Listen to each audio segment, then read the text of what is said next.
Want to know how to make pretzel buns that taste like you're at some fancy restaurant? Then keep on watching. Perdiendo mi mente and I feel it. Distracciones como I need it. Yeah, it hurts so much but I need it. I need to feel las cosas en la vida siempre. Hey guys, welcome back to another video. If you're new here, I'm Tara, a nurse practitioner that loves sharing easy to make recipes and tips and tricks so that you can make restaurant quality food at home. Today, we are making pretzel buns. I have been wanting to make pretzel buns for so long now. Every time I go to a restaurant and order a burger, I always want a pretzel bun or a chicken sandwich, a tofu sandwich, whatever kind of sandwich you want.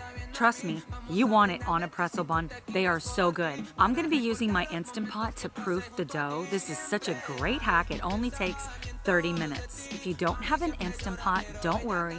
You can proof your dough in a warm environment. It'll just take roughly 2 to 3 hours. But if you do have an Instant Pot, I'm going to show you guys how easy it is to use your Instant Pot to speed this process up. Be sure you stay all the way through the end of the video. You guys love those recipe cards, so I've included a recipe card at the end you could take a screenshot of for easy reference. If you're excited to make delicious pretzel buns, give this video a big thumbs up and let's head straight to the kitchen. We're gonna start with some water. One of the most important steps when you're making bread from scratch at home is to make sure you're using warm water. You do not want to use hot water or else it will kill the yeast. I find a temperature of roughly 100 degrees to 107 degrees, give or take, is the perfect temperature. We're gonna add the water to a bowl. I'm using the bowl of my stand mixer. We're gonna add some sugar, along with some yeast. I'm using Active Dry Yeast. And I'm also going to add a little bit of butter. I recommend melting the butter before you add it, unlike what I did here, which was just throw it in. And we're going to grab our flour. Bread flour is the perfect type of flour to use, obviously, whenever you're making bread. If you don't have bread flour, alternatively, you could use all-purpose flour. If you're looking to use whole wheat flour, I probably wouldn't do more than half whole wheat and half bread flour, or half whole wheat and half all-purpose flour, because otherwise the consistency of the pretzel buns would probably be too dense. So add the bread flour right to the mixing bowl. Then we're going to add a little bit of salt. And now I'm going to move the mixing bowl to my stand mixer and attach my dough hook, and then simply turn it on, and we're going to knead this for about 5 to 10 minutes. The kneading process, whether you're using a stand mixer or you're kneading it by hand, takes around 10 minutes. I find it helpful to stop the mixer or stop mixing it with your hands and scrape down the sides of the bowl. It just helps everything to become incorporated a little bit easier. You might also need to add just a splash of water to help for the dough to come together a little bit better, since altitude, humidity in the air, there are so many variables that can affect dough. Make sure if you're adding water, however, that you only add a tablespoon at a time and incorporate that in before you continue adding any additional water.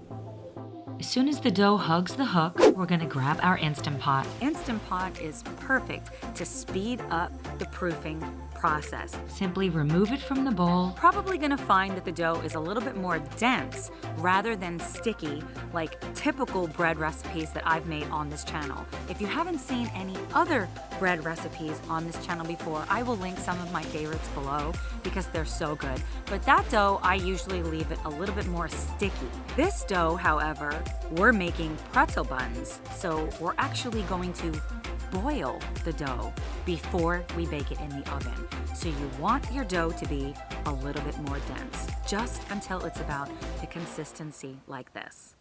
Make sure you add a drizzle of olive oil or whatever kind of oil that you want to add to the Instant Pot, and then grease both sides of the dough so you don't get that crust on top. And if you don't have the lid that I'm using here, simply stick a plate on top. That's fine, because remember, we're not using the pressure cook function here. We're only using the yogurt function. That's right. So just simply set the Instant Pot to yogurt and make sure it's on medium so it's 107 degrees. And after about 30 minutes, your dough is finished proofing, and look at this. It is absolutely perfect. It's like it sat for 2 to 3 hours, except it was so quick. So we're gonna just pick it up. I like to throw it down just a little bit just to remove a little bit of that air. And we're gonna transfer it over to our baking mat. And now we're gonna separate the dough into even size pieces. I like using my bench scraper here so I can easily cut the dough into somewhat even size pieces. If you don't have this, you can either tear the dough in half with your hands, or you might find it a little bit easier to just simply use a knife. This dough is very easy to work with. The most important part here is to make all of the balls roughly the same size. So I'm showing a kitchen scale here. Of course, if you don't have a kitchen scale, you do not need to go buy a kitchen scale in order to make this. Just break them into roughly the same size and you will be good to go. So continue just shaping each ball and squeezing the ends underneath to get it as smooth as possible. While rolling out the dough might look very complicated and difficult to do, trust me guys, it's easy and very forgiving. It doesn't matter how smooth you make it. As you can see here, I'm pinching the dough and trying to form as smooth of a ball as I can, but it does not need to be perfect. This is a very fast process, especially because the dough is so easy to work with. Then we're gonna grab a towel and cover it. After you have rolled out all of your dough balls, it is very important to cover it with a towel and let it rest for about 15 minutes. This is a very important part of the bread making process because the dough needs to relax a little bit more. It is actually going to almost double in size in 15 minutes, so do not skip this step. Now it's time for us to boil these dough balls. Next, we're going to bring a pot of water to boil. I suggest using the largest pot that you have, and take it from me, as you're going to see in just a second here, don't fill the pot too much to the top. Fill it about halfway. Trust me. Let me show you why. When the water boils, we're going to add in our baking soda. I decided to leave this horrific mishap in the video to show you guys that these kinds of things happen in all sorts of kitchens, no matter how much experience you have with something. I have never made pretzel buns before. I have used baking soda in recipes before because I've made bagels, and this did not happen. I'm still not entirely sure what happened here, and it did make a huge mess in my kitchen, but at least it was baking soda, so my stove was very clean at the end of all of this. I'm using my spider spoon to just put them inside of the water, and I could fit 3 in this pot. And I'm setting my timer for 40 seconds. You could go anywhere from 30 to 60 seconds. Flip them over about halfway through and then remove them back to the same mat that you started on and repeat the process.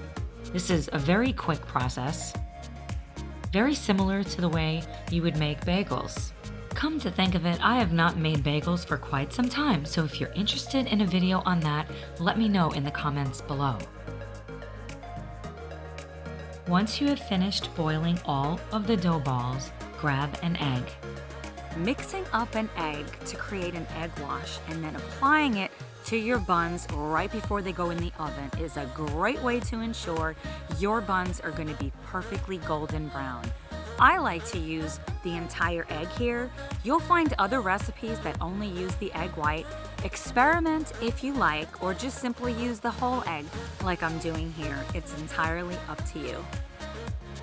We're gonna just brush the tops and the sides with this egg mixture. And then we're gonna grab a sharp knife. To make the classic X formation in the top of a pretzel bun, I'm gonna use this knife. I love this knife because it's so sharp. However, it made a very, very, very thin slit inside of the top of the buns, next time I'm gonna just use a serrated bread knife and just actually cut it so that it's a deeper and wider cut, but you do whatever you like. I was very light-handed when I was doing this and barely made an X on the top. Again, next time I'm gonna use a thicker knife. Then we're gonna grab some salt. Every recipe that I looked at before I developed this recipe said to use salt, some type of a coarse salt on top, and then bake it in the oven. I picked up some flake salt. It is very hard to find. Actually, I have never found it in a local grocery store before, but they do have it on Thrive Market. I will leave a link in the description box below. Thrive Market is now offering 40% off your order for you to try it for yourself. That's a huge discount. When I first tried it out, I got 25% off. Use my link in the description box below in case you want to give it a try for yourself. But I love the flake salt. It is the perfect texture. It's going to be perfect on whatever you put it on. But if you don't have it, alternatively, just use the thickest type of salt that you can find. Next time, I am actually not going to add the flake salt now. I think I would prefer to sprinkle it on after the buns are already cooked. I'm gonna give that a try. I'm just putting just a couple of flakes of salt on top of each of the buns. And we're gonna place it into a preheated oven. I was so happy with how these buns turned out. I did add a little bit of melted butter to the top. You don't have to do this, but guys, I highly, highly recommend adding the butter. These buns would be perfect for any type of sandwich, particularly burgers. You guys have got to try this recipe. Looking for more bread recipes? Click the playlist on the screen and I will see you over there. Bye guys.